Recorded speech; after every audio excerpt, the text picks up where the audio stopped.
Bongo. Un homme de Dieu véritable, Mtumishi wa Mungu wa kweli, dans sa prédication, mu mahubiri yake, dans son enseignement, mu mafundisho yake, s'il est animé du Saint-Esprit, kama ni mwenye kusukumwa na Roho Mtakatifu, il mettra le peuple de Dieu en garde contre les fausses doctrines. atakalamusha batoto ya Mungu bende mbali na mafundisho ya bongo. Les gens s'amusent Batu beko nafanya miza avec des citations.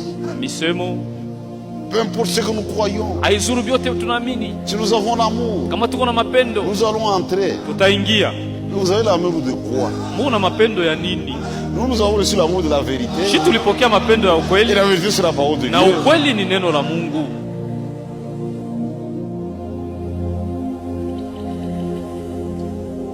Jésus l'a fait. Yesu alifanya, Et tous les hommes de Dieu véritables na batumishi ya Mungu bote ba kweli mettent le peuple en garde contre les faux enseignants. beko nakalamusha batu kuhusu mafundisho ya bongo. Un véritable enseignement doit cadrer parfaitement avec la Bible et les Écritures. Mafundisho ya kweli napasha kuambatana na Biblia na maandiko. Un enseignement qui se garde de la Bible, il est faux, peu importe la personne qui l'apporte. Fundisho yote ile ambatana na Biblia ni ya bongo, hata kama ni nani anayehubiri. Il peut être respecté sur cette terre, Anaweza kuwa mtu wa heshima pa hii dunia, mais pour nous c'est faux. lakini kwetu ni mhubiri wa bongo.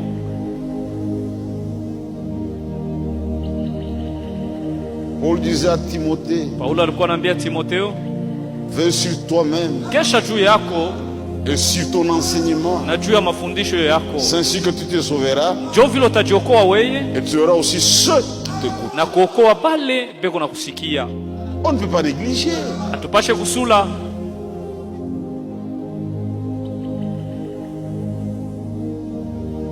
Et le véritable enseignement, na mafundisho ya kweli celui des apôtres. ni mafundisho ya mitume. L'église véritable Kanisa ya kweli persévère dans l'enseignement des apôtres. iko na dumu mafundisho ya mitume.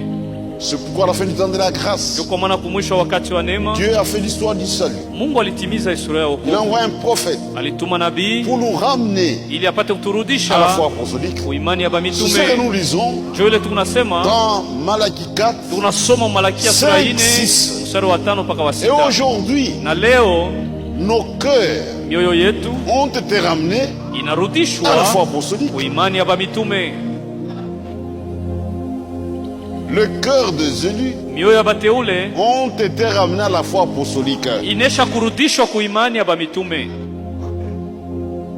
Nous ne supportons pas du levain. Atuvumilie mafundisho ya bongo, Non, non. hapana. Il faut être perverti Unapasha kuwa wa kuharibika, wa pour kupinduka, supporter ça. tu uvumilie mafundisho ya bongo. Un ne supporte pas ça. Uteule avumilie yake mafundisho ya bongo, C'est ça le levain. njo chachu ile.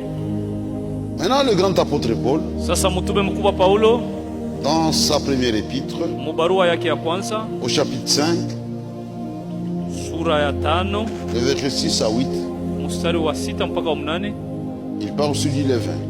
iko nasemea juu ya chachu. Wa Korinto wa kwanza, 1 Corinthiens chapitre 5, wa Korinto wa kwanza sura ya 5 le verset 6 à 8. mstari wa 6 mpaka 8. C'est bien à tort que vous vous glorifiez. Mungu najitukuza vya bule. Ne savez-vous pas qu'un peu de levain fait lever toute la pâte? Amujua kusema chachu kiloko na vimbishaka mkate yote. Faites disparaître le vieux levain, Mtosheni chachu ile ya zamani kati yenu, afin que vous soyez une pâte nouvelle. ili mupate kuwa mkate mpya, Puisque vous êtes sans levain, kwa maana muna na chachu ndani yenu. car Christ notre Pâque a été Maana immolé. Kristo Pasaka yetu alichinjwa. Célébrons donc la fête, Tushangilie hii karamu, non avec du vieux levain, hapana na ile chachu non ya avec un zamani levain de malice au chachu ya ujanja et de méchanceté, ya ubaya, mais avec le pain sans levain, lakini na mikate bila chachu de la pureté ya et usafi de la vérité. na ya ukweli. Une vie de malice Maisha ya bujanja et de méchanceté, na mubaya, maisha mais mbaya c'est du levain. ni chachu. Est-ce Est-ce que vous comprenez? Unasikia? Une vie de malice Maisha ya bujanja et de méchanceté, na maisha mbaya mais c'est du levain. ni chachu.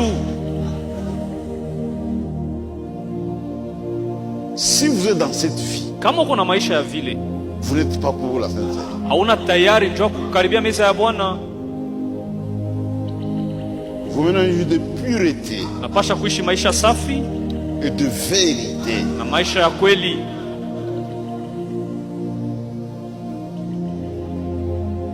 L'unique façon Namuna moja de mener une vie de pureté, ya kuishi maisha safi c'est en menant cette vie dans les limites de la parole. ni mkuishi mipaka ya neno la Mungu. Quiconque sort du cadre de la parole de Dieu, Yeyote anatoka nje ya neno la Mungu il est en train seulement de se souiller. eko na jichafua tu. Il n'y a qu'une seule vérité, Kweli ni moja, c'est la parole de Dieu. neno la Mungu C'est la Bible. ni Biblia.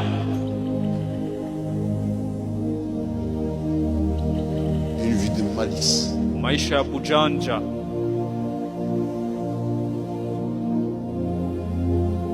Des hommes et des femmes rusés. banaume na banamuke bajanja. Ce n'est pas l'attitude d'un croyant. Aina Bukristo, aina tabia ya Mukristo.